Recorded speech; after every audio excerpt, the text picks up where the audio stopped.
Hello बच्चों, आइए आज हम लोग सीखते हैं एक नया टॉपिक जिसका नाम है सॉल्युबिलिटी और जिसे हिंदी में कहते हैं विलेयता। क्या कहते हैं? विलेयता। जी हाँ, तो आज हम लोग विलेयता पढ़ेंगे। साथियों, इंटरमीडिएट केमिस्ट्री में सेकंड यूनिट जिसका नाम विलयन है, उसमें ऑलरेडी हमने 2 वीडियो पहले बना दिए हैं और उसी के आगे आज हम लोग चल रहे हैं, जिसमें आज सीखेंगे हम लोग विलेयता और भी बहुत सारी चीज़ें। तो आइए अपने पेन और कॉपी के साथ आप लोग समझिए कि विलेयता क्या होती है और जो चीज़ें आगे आने वाली हैं उनके बारे में अपने कॉन्सेप्ट को हम लोग क्लियर करेंगे, अपनी तैयारी उसमें सुनिश्चित करेंगे। तो आइए जो है हम लोग शुरू करते हैं। तो देखिए, अगर आप लोगों ने इस वीडियो के पहले के 2 वीडियोज़ नहीं देखे हैं तो कृपया उन्हें अवश्य देखें, क्योंकि हम लोग जानते हैं कि जब ज्ञानार्जन होता है तो उसमें क्रम का बड़ा महत्व होता है।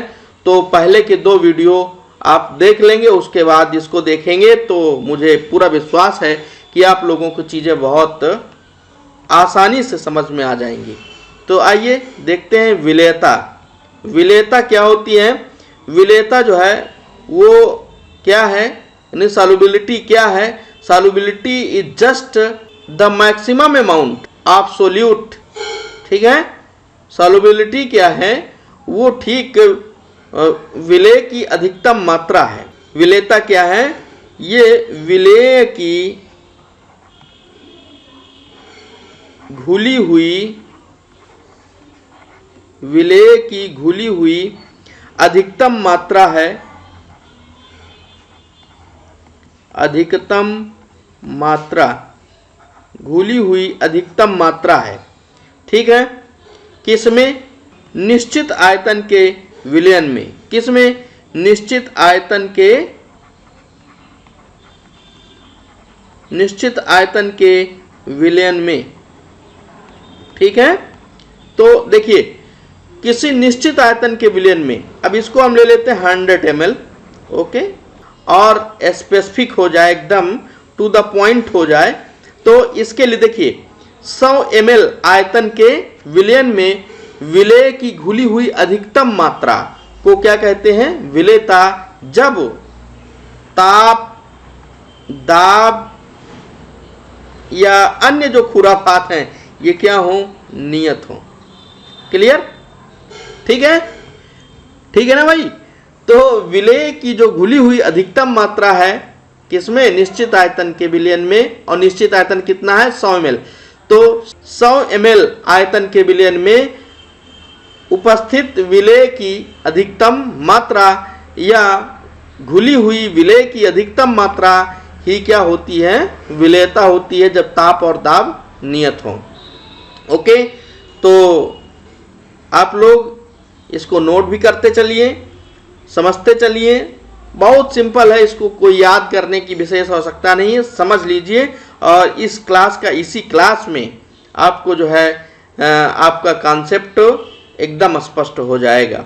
अब अगर हम बात करें कि जो विलेयता है इसको प्रभावित कौन कौन से कारक करते हैं, यानी विलेयता को प्रभावित करने वाले कारक, विलेयता को प्रभावित करने वाले कारक, प्रभावित करने वाले कारक, factors affecting to solubility. Factors affecting to solubility क्या है, कौन कौन से हैं? तो देखिए, इसमें मैं पहला नंबर ले लेता हूं, ताप। ताप क्या करता है? सॉल्युबिलिटी को प्रभावित करता है। दूसरा, दाब भी क्या करता है? सॉल्युबिलिटी को प्रभावित करता है। और तीसरा भाई, तीसरा पॉइंट, तीसरा फैक्टर वह है विलेय और विलायक। चाहे हम विलेय लें और चाहे विलायक, भाई 2 ही चीज होते हैं विलयन में, तो इन दोनों की प्रकृति। ओके, जैसे इसको और थोड़ा क्लियर करते हैं। जो विलेय और विलायक की प्रकृति है, ये जो तीसरा पॉइंट है, ये विलेय और विलायक की जो प्रकृति है ये एक्सप्लेन कर सकते हैं। एक कहावत होती है, like dissolves like, like dissolves like. तो यानी जो जिस तरह का होता है वो उसी में विलेय होता है। सपोज अगर हमारे पास क्या है, हमारे पास कोई ध्रुवीय विलेय है। ध्रुवीय विलेय कहाँ विलीन होगा? ये विलीन होगा ध्रुवीय विलायक में। कहाँ? ध्रुवीय विलायक में विलीन होगा। ठीक है। और अगर अध्रुवीय है हमारा जो विलेय, अध्रुवीय है विलेय, तो ये कहाँ विलय होगा? अध्रुवीय विलायक में विलीन होगा। ठीक है। तो ये जो प्रकृति है काफी हद तक प्रभावित करती है विलेयता को। ठीक है। अब बात बचती है ताप और दाब की। तो ताप और दाब ये मेन फैक्टर हैं और इसको समझने के लिए हम आगे आते हैं। ये देखिए सॉल्युबिलिटी या क्या लिखा हुआ है, विलेयता। विलेयता को प्रभावित करने वाले जो कारक हैं ताप और दाब, इनको और अच्छे से समझने के लिए हम यहाँ पर दो केस ले रहे हैं। पहला केस है सॉलिड इन लिक्विड, यानी जब कोई सॉलिड को लिक्विड में घोला जाए और सॉल्यूशन बनाया जाए। ठीक है। और दूसरा है लिक्विड, सॉरी यहाँ ये गलत है। ये आप यहाँ पर क्या है, यहाँ पर आप समझिए गैस, गैस इन लिक्विड। जब किसी गैस को लिक्विड में घोला जाए तब। तो देखिए जब किसी ठोस को द्रव में घोला जाए, यानी जो अपना विलेय हो, जो विलेय हो भाई वो हो ठोस। ठीक है। और जो विलायक हो, विलायक, जो विलायक हो वो क्या हो भाई? लिक्विड। तो जब किसी ठोस को लिक्विड में घोलेंगे तो बनेगा क्या भाई? विलयन बनेगा। कैसा विलयन? लिक्विड विलयन बनेगा, द्रव विलयन बनेगा। अच्छा, विलयन जब ये बनता है तो इसे आप नोट करें कि ये जो होता है ये हीट को एब्जॉर्ब करता है। ये जो प्रक्रिया है जिसमें किसी ठोस को आप लिक्विड में घोलते हैं तो विलयन बनने में हीट एब्जॉर्ब होती है। क्या होती है? Heat absorb. This point can be noted. यहां पर हीट क्या होती है? एब्जॉर्ब होती है। यानी भाई ये ऊष्मा शोषी प्रक्रिया होती है। कौन सी प्रक्रिया होती है? जी हाँ, ऊष्मा शोषी प्रक्रिया होती है। अब देखिए आप लोगों ने कक्षा 11 में क्या पढ़ा है? ला सातेलिए का नियम। वहां पर यह चीज बताया गया है कि अगर ऊष्मा शोषी प्रक्रिया है तो ताप बढ़ाने पर, ताप बढ़ाने पर, ठीक है, अगर प्रक्रिया ऊष्मा शोषी है और ताप बढ़ाया जा रहा है तो ताप बढ़ाने पर प्रक्रिया या साम्य किधर बढ़ेगी? आगे की दिशा में बढ़ जाएगी। आप लोगों को 11 में ये चीज अच्छे से बताया गया है, समझाया गया है। ला सातेलिए का नियम, ला सातेलिए का नियम यही है कि जब किसी साम्य पर कोई ताप दाब सांद्रता जैसे प्रभाव को अप्लाई किया जाता है तो साम्य उधर विस्थापित होता है जिधर इन प्रभावों को निरस्त किया जा सके। ये नियम था। और इस नियम में अब यहाँ पर आप इस चीज को अप्लाई करिए कि ताप बढ़ाएंगे तो क्या होगा? प्रक्रिया उधर जाएगी जिधर ताप का प्रभाव निरस्त हो सके।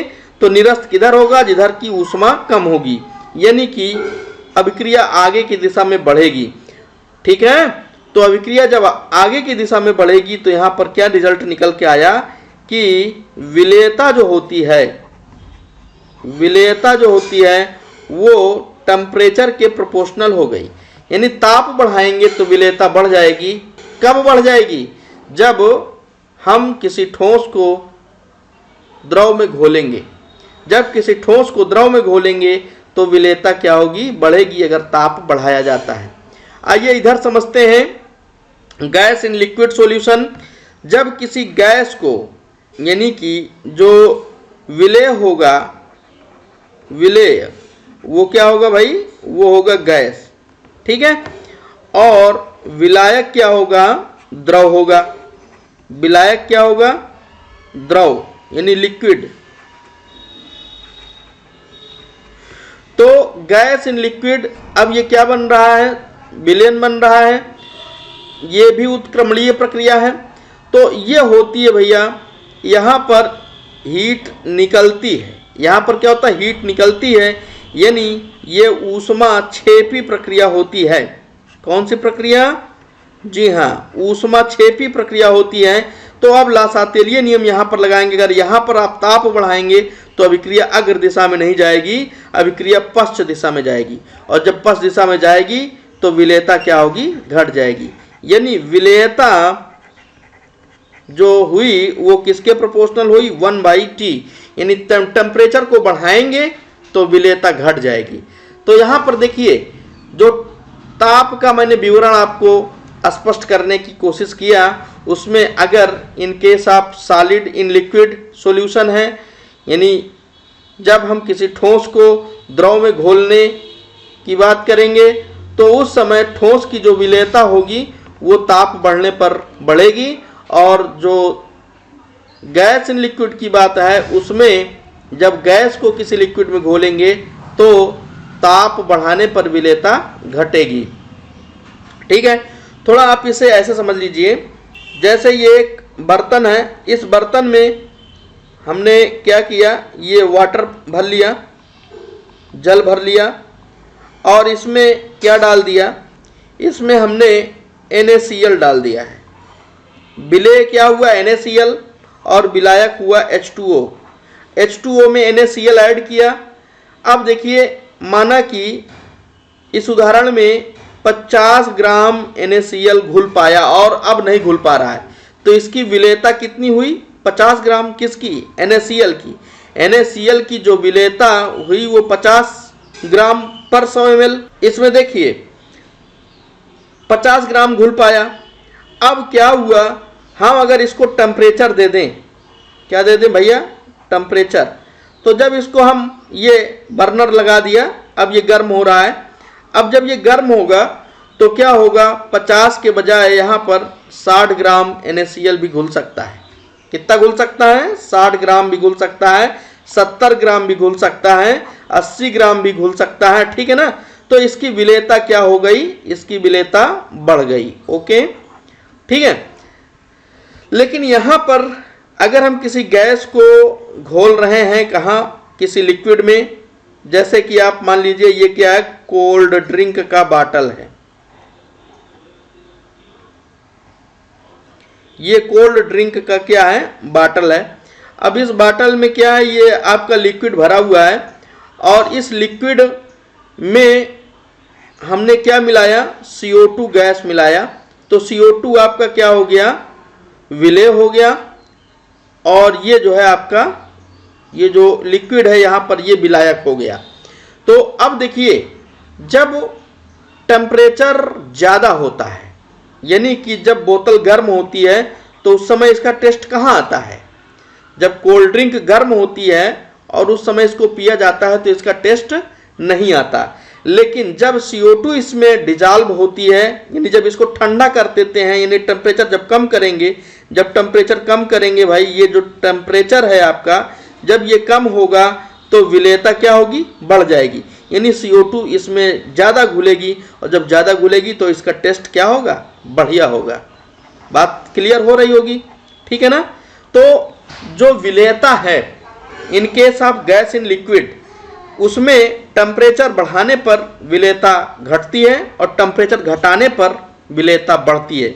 जबकि यहाँ पर जो आप सॉलिड इन लिक्विड सॉल्यूशन लेते हैं तो इसमें क्या होता है, ताप बढ़ाने पर विलेयता बढ़ जाती है। ये तो हुआ भाई ताप के बारे में। अब बात आती है किसके बारे में बात किया जाए, दाब के बारे में। दाब किस प्रकार से प्रभावित करता है विलेयता को। तो देखिए, जब सॉलिड को लिक्विड में घोलेंगे तो सॉलिड में जो पार्टिकल्स होते हैं क्लोजली पैक्ड होते हैं, एक दूसरे के बहुत पास पास होते हैं सॉलिड में। ये जैसा सॉलिड है तो सॉलिड में जो घटक कण होते हैं वे बहुत पास पास होते हैं, ये आप लोग पहले पढ़ चुके हैं।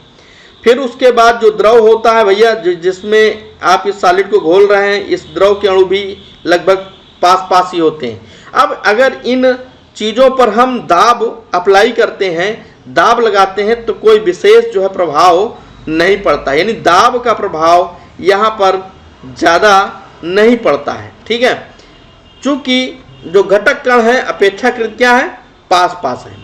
लेकिन अगर हम बात करें गैस इन लिक्विड की, तो चूंकि गैस को बहुत दबाया जा सकता है, दाब दे करके उसका आयतन बहुत कम हो जाएगा। अगर हम दाब को बढ़ाते हैं तो आयतन घटता है ना। बायल का नियम आप लोगों ने 11 में पढ़ा था। क्या किसी गैस के निश्चित मात्रा का आयतन उसके दाब के व्युत्क्रमानुपाती होता है स्थिर ताप पर। तो देखिए दाब यहाँ पर लगाते हैं तो आयतन घटता है, दाब का बहुत तेज प्रभाव यहाँ पर देखने को मिलता है। तो दाब का जो प्रभाव है वो गैस इन लिक्विड सॉल्यूशन में दिखेगा। तो गैस इन लिक्विड सॉल्यूशन में दाब का प्रभाव और अच्छे से समझने के लिए एक नियम है जिसको कहते हैं हेनरी का नियम। किसका नियम? हेनरी का नियम। तो आइए हम लोग समझते हैं हेनरी किस प्रकार से एक्सप्लेन करते हैं कि दाब विलेयता को प्रभावित करता है in case of gas in liquid. आइए, तो हेनरी का नियम ये क्या है भाई? हेनरी एक वैज्ञानिक हैं, उन्होंने नियम दिया है,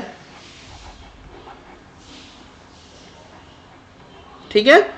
तो हेनरी का नियम है क्या, आइए समझते हैं। बहुत इंपॉर्टेंट है और परीक्षा में अक्सर पूछ लिया जाता है, ठीक है। हेनरी का नियम अक्सर पूछ लिया जाता है, ठीक है।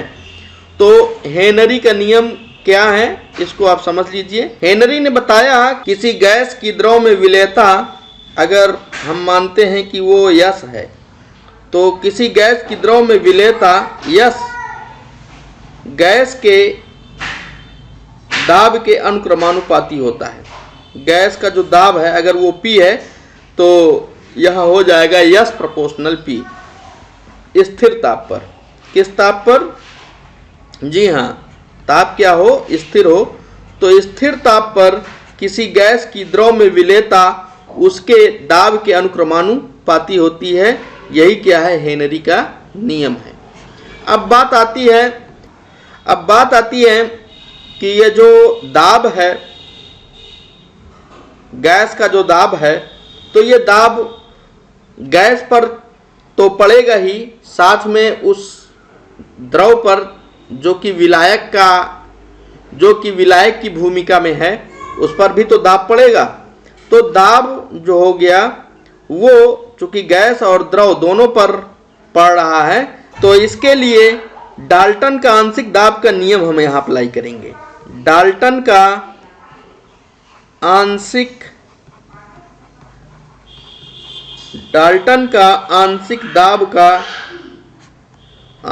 दाब का नियम। तो डाल्टन का आंशिक दाब का नियम क्या कहता है कि किसी भी गैस का जो आंशिक दाब होता है, ठीक है, वो उसके मोल प्रभाज के अनुक्रमानुपाती होता है, यानी P प्रोपोर्शनल टू X होता है। ओके, तो हम X को यहाँ P के स्थान पर रख सकते हैं। तो हमारा जो इक्वेशन होगा वो हो जाएगा S proportional to X। Okay, अब S प्रोपोर्शनल टू X, अब S बराबर अगर हम निकालेंगे तो एक कांस्टेंट आएगा, वो होगा KH, और ये क्या हो जाएगा? X। ठीक है, KH है क्या? KH कांस्टेंट है जिसे कहते हैं हेनरी का नियतांक। क्या कहते हैं? हेनरी का नियतांक इसे कहते हैं, ठीक है। तो अब ये जो X है, ठीक है ना, ये जितना ज्यादा होगा, X क्या है? मोल प्रभाज है, और मोल प्रभाज जितना ज्यादा होगा गैस का, उतना ही ज्यादा दाब जो है उतना ही ज्यादा आंशिक दाब उस गैस का होगा, और आंशिक दाब जब ज्यादा होगा तो विलेयता भी क्या होगी? अधिक होगी। ठीक है, तो अब देखिए ये जो हेनरी का नियम है कि यस प्रोपोर्शनल P या फिर यस प्रोपोर्शनल X, तो जो ये नियम है इसका क्या यूज है, क्या इसका अनुप्रयोग है, उस पर हम लोग समझ लेते हैं। उसके पहले ये चीज यहाँ क्लियर कर लीजिए, अगर परीक्षा में आ जाता है कि हेनरी का नियम क्या है, तो हेनरी का नियम में लिखेंगे कि स्थिर ताप पर किसी गैस की द्रव में विलेयता उसके दाब के अनुक्रमानुपाती होती है, और फिर डाल्टन का आंशिक दाब का नियम लगाएंगे। In the place of P we can write X Y because P proportional to X, then yes proportional to X, and proportional का जो निशान है उसको जब हम हटाएंगे तो यहाँ बराबर का निशान लाएंगे, कांस्टेंट आएगा जिसे क्या कहेंगे, हेनरी का नियतांक कहेंगे या हेनरी कांस्टेंट बोलेंगे। ठीक है, अब बात करते हैं what is the use of, what is the application.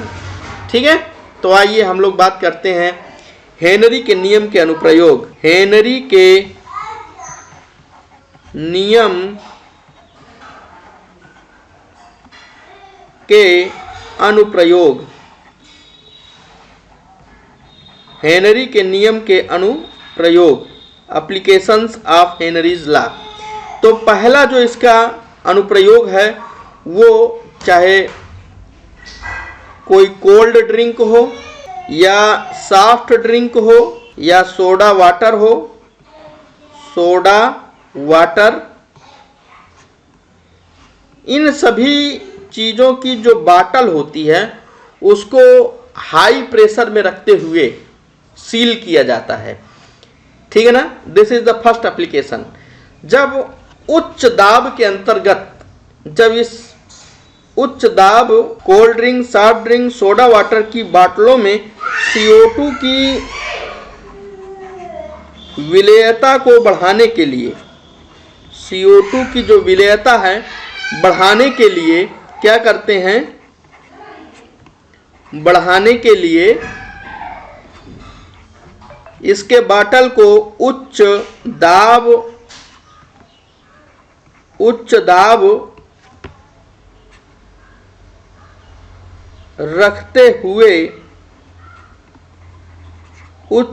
रखते हुए सील किया जाता है, बंद किया जाता है, सील बंद किया जाता है। ठीक है, तो CO2 की विलेयता उसमें ज़्यादा से ज़्यादा हो, इसके लिए इसको जो है हाई प्रेशर में सील किया जाता है। यानी कि the bottle of cold drink, soft drink, soda water are sealed under high pressure to increase the solubility of CO2. This is the first application of Henry's law. And second, जो दूसरा application है Henry के नियम का, वह गोताखोरों के श्वास सिलेंडर में O2 के साथ साथ हीलियम गैस को मिश्रित करके देने से होता यह है कि उन्हें बेंड्स रोग नहीं होता। बेंड्स, तो बेंड्स का जो रोग है वो ना हो, इसके लिए गोताखोरों के श्वास सिलेंडर में हाइड्रोजन के साथ हीलियम गैस को मिश्रित करके दिया जाता है। थोड़ा इसकी कहानी को समझ लीजिए। जब हम क्या करते हैं, O2 के साथ N2 का मिश्रण जो है अगर गोताखोर के श्वास सिलेंडर में देते हैं और गोताखोर उस श्वास सिलेंडर को लेकर के समुद्र में काफ़ी गहराई तक नीचे जाते हैं और सांस के माध्यम से जब इस गैस को श्वसन रूप में लेते हैं तो होता यह है कि नीचे जाने से दबाव, वायुमंडलीय दाब बढ़ जाता है, और जब दाब बढ़ जाता है तो गैसों की विलेयता क्या होती है, बढ़ती है।